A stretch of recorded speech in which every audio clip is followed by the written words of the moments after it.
April 3rd of this year, I get a call that my younger brother Caleb, who was a fireman, was found unconscious before duty at the fire department. And so I run to the emergency room where he was at, and come to find out that Caleb had experienced a heart attack at age 29 and passed away in the emergency room. Without making calls, our pastors are in the emergency room with us and standing there with Caleb. And we got home that evening, and our church family was at our house. We woke up the next morning, and almost all of Sam's Club was on our front door. Which sounds silly. It sounds silly, like, why do you need paper towel rolls? And what ended up happening is the family gathered at our house for days. Like, I don't know why it was our house, but everyone came over, almost would stay till 4 a.m. and be back the next morning at 9 a.m. And when all those groceries arrived, I was like, we don't need all this. Like, why do we need olives and salmon and like all this crazy stuff? But we ended up serving and like hosting the entire family, which is a huge family, and we had everything we need before we even knew we needed it. In July 7th of this year, my dad had complications with his surgery and passed away. And once again, we're all as a community recovering from what we just experienced. And once again, our pastors show up, and our best friends, and the food comes again. And it's impossible to express what it's like to go through that, but it's also impossible to express what it's like to be on the other side of that.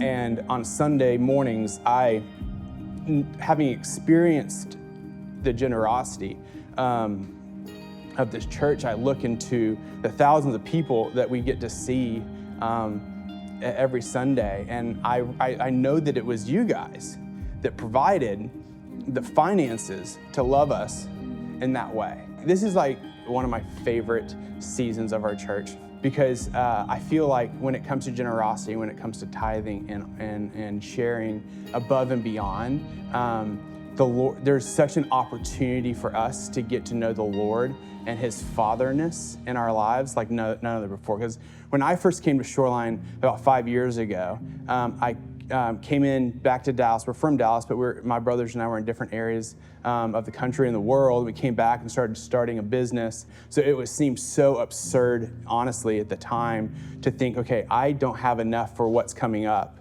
but I'm going to start giving out of what I don't have and trusting the Lord that He's going to provide, because I think with my mind that He is my provider, but I'm not sure that's what I thought in my heart. And so we just jumped off that cliff. And when you think of yourself as an owner and you think of yourself as a part of the family, you understand what an honor it is to be able to participate with your life and with your finances. And you're there on Sunday morning and you see all the hands go up, and you're like, this atmosphere for these people to get to know the Lord happened, and I got to be a part of it. Yeah. I mean, who doesn't want to do that? I mean, you'll hear on any given Sunday, you'll hear quite a few times that there's people or there's lives on the other end of your giving or your generosity. And I just want to introduce us as the Scots. We're the lives that have been affected by your trusting Jesus with your money. Yeah.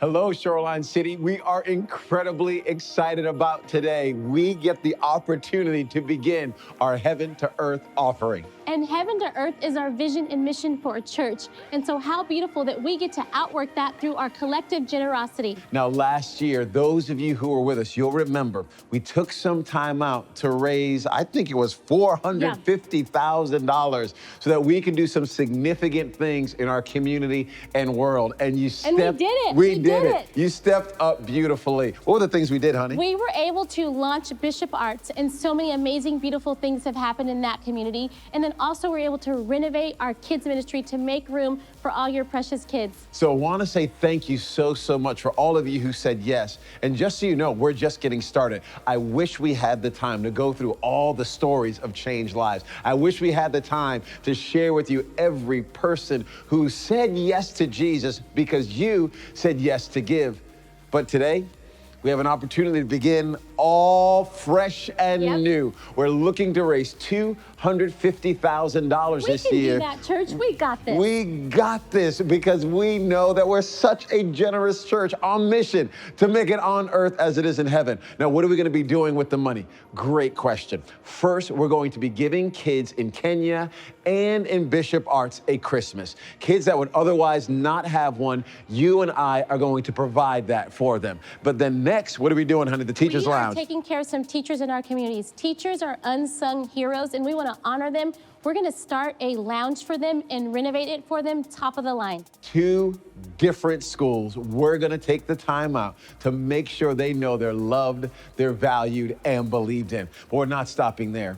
Some 10 years ago, Onika and I had a dream to see kids taken out of the foster care system and put in a permanent home with a mom and a dad. Not a temporary place, but a home that they would call their own. And we wanted to make sure we paid for this house for the parents because these parents were saying yes to taking care of these children. And I'm happy to say we're partnering with another church to make that dream happen. State-of-the-art custom homes for these precious foster kids and their new mom and dads. So you're going to be a part of that.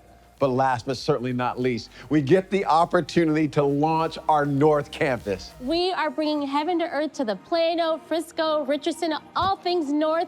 We're coming and we cannot wait. We are so incredibly excited about this. Again, all of this giving, all of this generosity is going to result in individuals saying, man, God is real.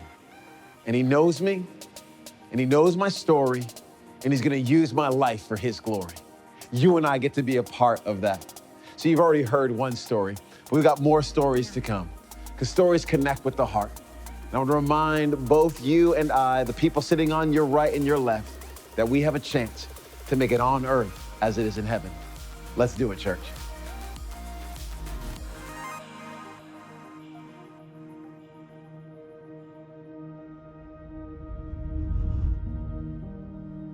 Our very first Sunday was Easter Sunday, April of 2012. And our niece invited us, and we thought, multiple times before we came. Oh my goodness, it's all college kids. Yeah. We don't fit in here. But then we came Mother's Day, Father's Day, prayed about it over the summer, and then probably August we committed and told Earl and Onika. They said they were so excited to have seasoned people. That made us feel I really said, good. Man, that's a nice way to put it. Seasoned. So there you go. I was born and raised in church, but I'd never, ever seen that Jesus love to come as you are, but we're going to love you no matter who you are, no matter your lifestyle, but we're going to love you. And that changed my life forever. You know, I can say that we've celebrated and we've mourned with the church. And we celebrated Miranda's wedding to Chip, and it was one of the best parties ever. I mean, it was so much fun. I mean, the only way it would have been better if I didn't have to pay for it, to be honest with you, but it was ridiculous how much fun it was. And and the church was there. I mean, everybody, the staff, all the wonderful friends, and I don't even want to call them friends in the church, it's family. All there with us. And it was such a wonderful time. And then, you know, when we lost Lauren, that same group of people were there, you know. Well, I mean, it's miraculous what's taking place now. I mean, you know, if you've gone to church, if you've gone to church very long, you realize that what's happening now is just a move of God, is all it is. You know, no person can take credit for it. I mean, I love Earl and Nika to death. I'll fall into the ends of the earth.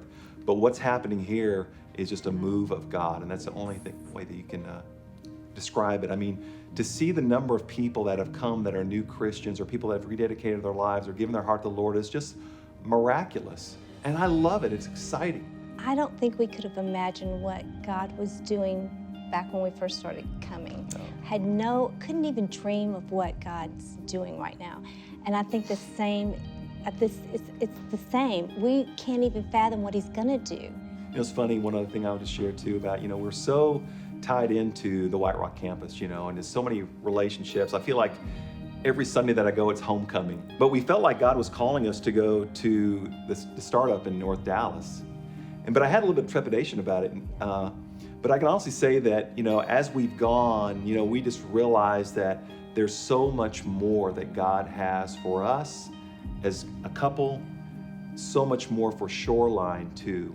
And we have to be a part of that, being obedient to go wherever God calls us to go. It doesn't matter. We're a part of Shoreline. We're part of the body of Christ. We have to be obedient. But it's going to be so cool. When we look back a year from now, it's going to be so overwhelmingly amazing when we see what God has done, not only in the community, but in our own hearts and lives. And that's what we're so excited about. Walking with the Lord, you get purpose in your life, right? You gain purpose. You understand what your roots are and where you're going. But it's not just your life, but it's every element of your life. So you understand that there's a purpose behind your job, where you live, your relationships, your marriage. All those things have purpose. But we lose sight of the fact that sometimes there's a purpose in your resources, your finances. There's a person on the other side of your giving, and that means there's a purpose. We give with a reason. And I love the fact that we have opportunities to give. I'm glad that we focus on that because it's what is so important, not just for the people that are on this side of giving, but it's important to us too, to be able to give. This is a young church. And if I could say one thing, don't ever think you're too young or you don't have any money or you can't give.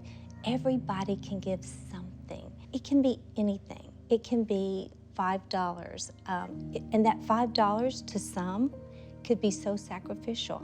We were there. I remember how hard it was to give that extra. But I just want to encourage everybody, give your tenth and give a little bit more. He'll take care of you. Yeah, the bottom line is be obedient to what God puts on your heart.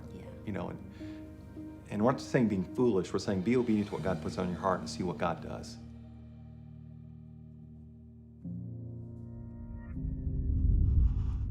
Hey friends, I want to take some time out now and open up the scriptures together. So if you have your Bibles, you can take them out. But if you didn't bring your Bible with you, we're going to put the scriptures on the screen. I want you to go with me to 2 Kings chapter 4, verse number 1. We're going to read all the way to verse number 7.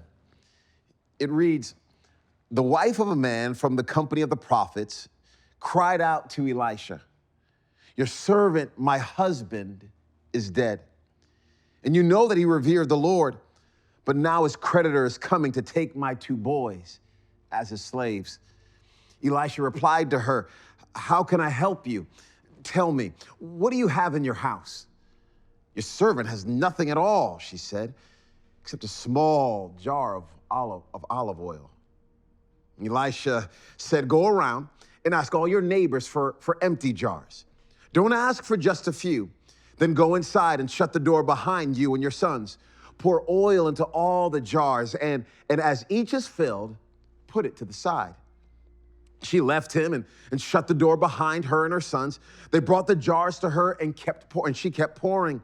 Then when all the jars were full, she said to her son, 'Bring me another one.' But he replied, 'There is not a jar left.' Then the oil stopped flowing. She went and told the man of God. And he said, 'Go sell the oil and pay your debts. You and your sons can live on what is left.'" I read this story here, and it's honestly really captivating to me. It grabs my heart. I pray it grabs yours as well, but maybe it just was some words on a page for you. So let me try to connect this to your heart like it connects to mine, because this is a single mother. She's lost her husband. Her husband was actually in the ministry, and he was in the company of the prophets, and he revered the Lord, but now he's dead, and he has left his family with some debt. And the wife cannot pay the debt, and according to the laws of the day, the creditor could come in, take her sons as slaves. I want you to feel some of this. I want you to feel this single mom that's already lost her husband. Now she's about to lose her 2 sons. She is at her wit's end. not sure which way is up, not sure how she's going to pay her bills. And she goes to this prophet and says, hey, I need some help. I'm not sure what to do. He asks, hey, what do you have in your house? She's like, I've got nothing. I'm broke. I've got nothing to offer except this small jar of olive oil. Then the prophet says, okay, this is what I want you to do. Tell you and your sons, you go to your neighbors, get as many jars as you can, come back here, fill the jars up, and a beautiful miracle happens. Honestly, God turns this woman into a small business owner. She's selling oil. So for the record, selling oils is nothing new, and I know that's going on today, but it was going on thousands of years ago as well. This woman is selling oils, and she sold enough to be able to pay off all of her debts and to keep her sons in the house. Her sons go out and get these jars from all the neighbors, and not only that, she pours, and then God does the miraculous like he always does. He keeps the oil flowing. Now, there's a number of characters in this particular story. Obviously, you have the prophet Elisha. You have the mom and her sons. You have the husband that's since passed away.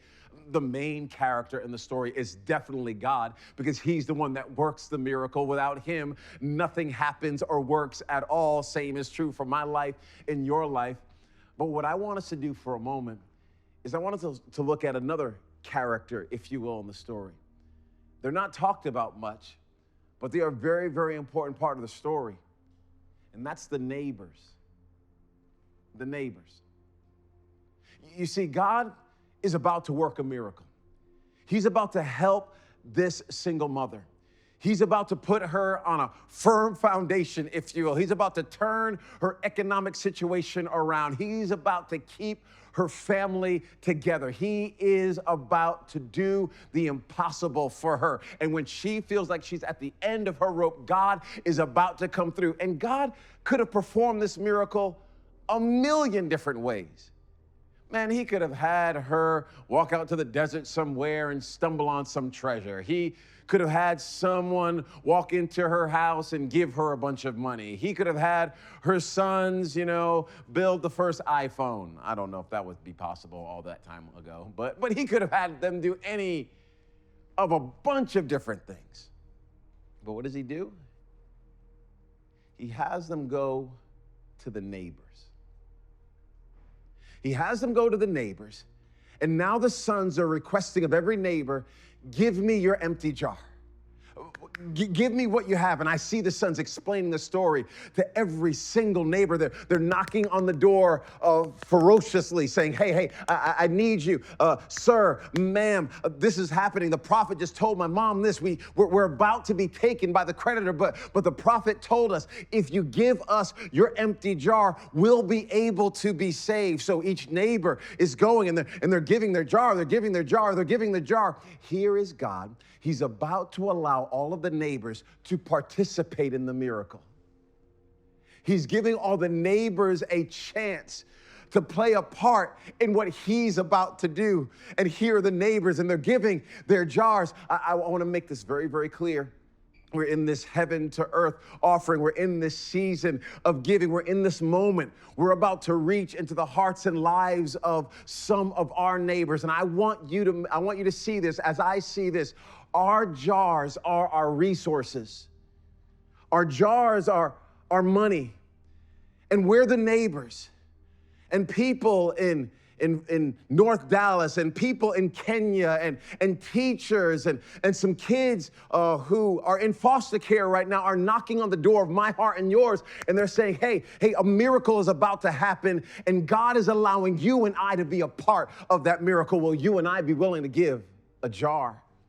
I like this about the jars, so I like that the jars are empty. I like that. When I read that in the scriptures, it made me think no strings attached. It's an empty jar. Here it is. No strings attached.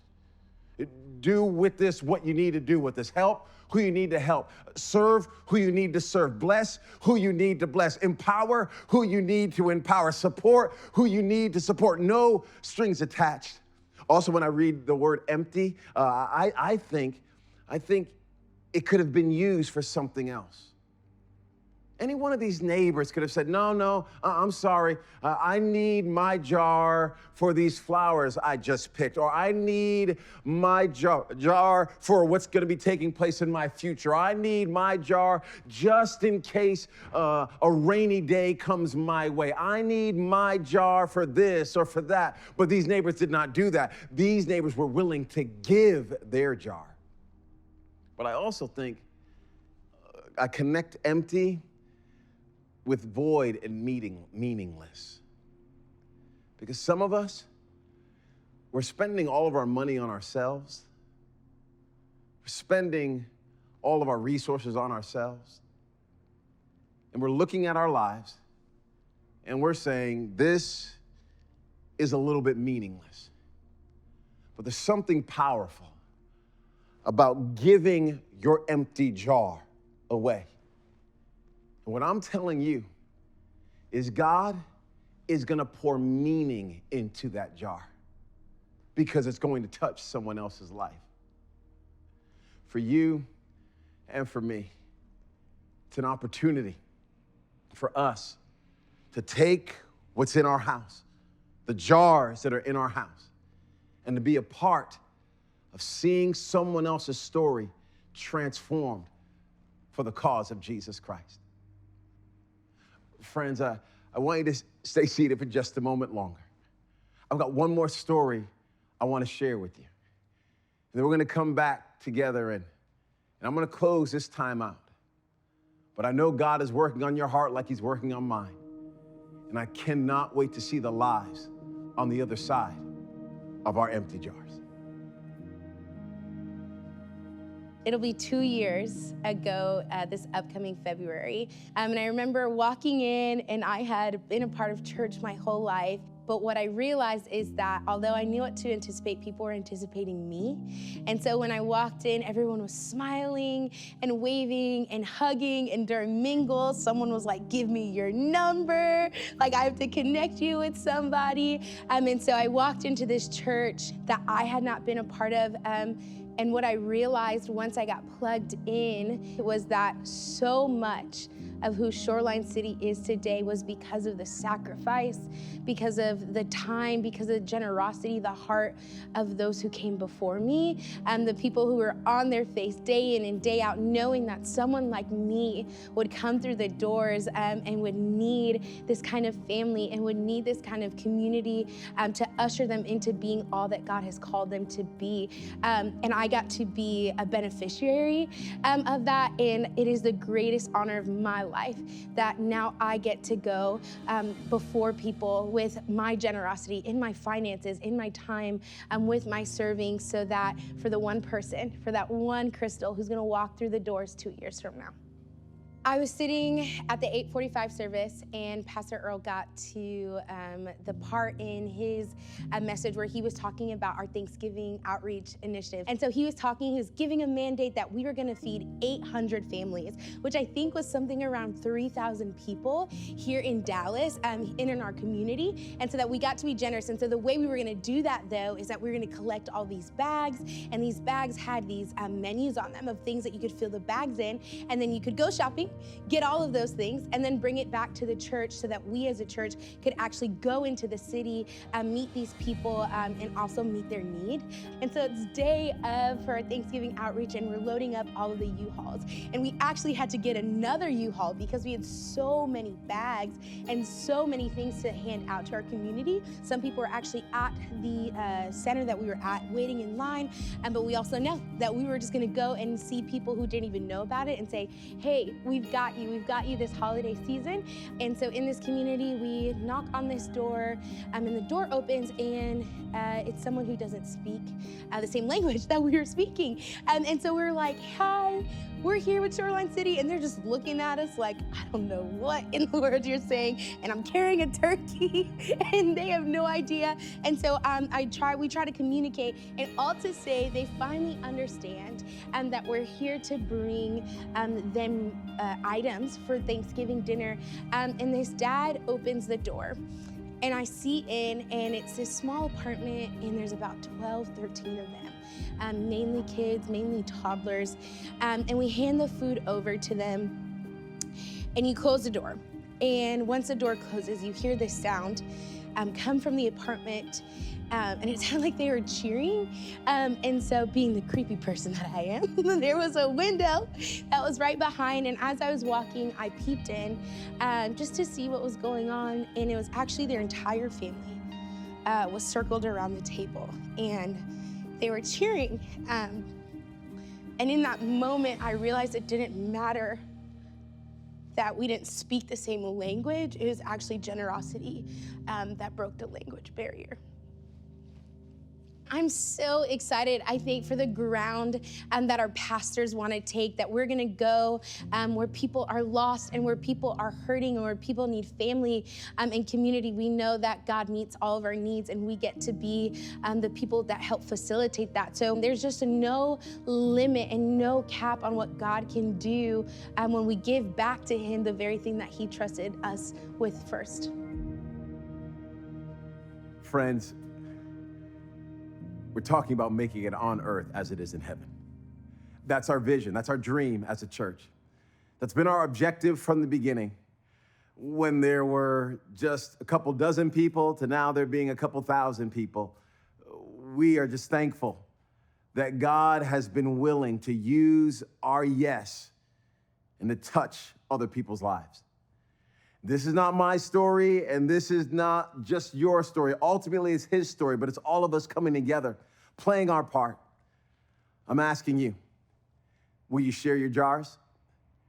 Will you be willing to go into your home and pray and prayerfully consider what part you're supposed to play? And I don't know if that's 5 jars for you, meaning $5. I don't know if that's 5,000 jars, meaning $5,000, or maybe it's 500,000 jars. I don't know. All I'm asking you to do is prayerfully consider what God wants you to do. That's what I'm doing.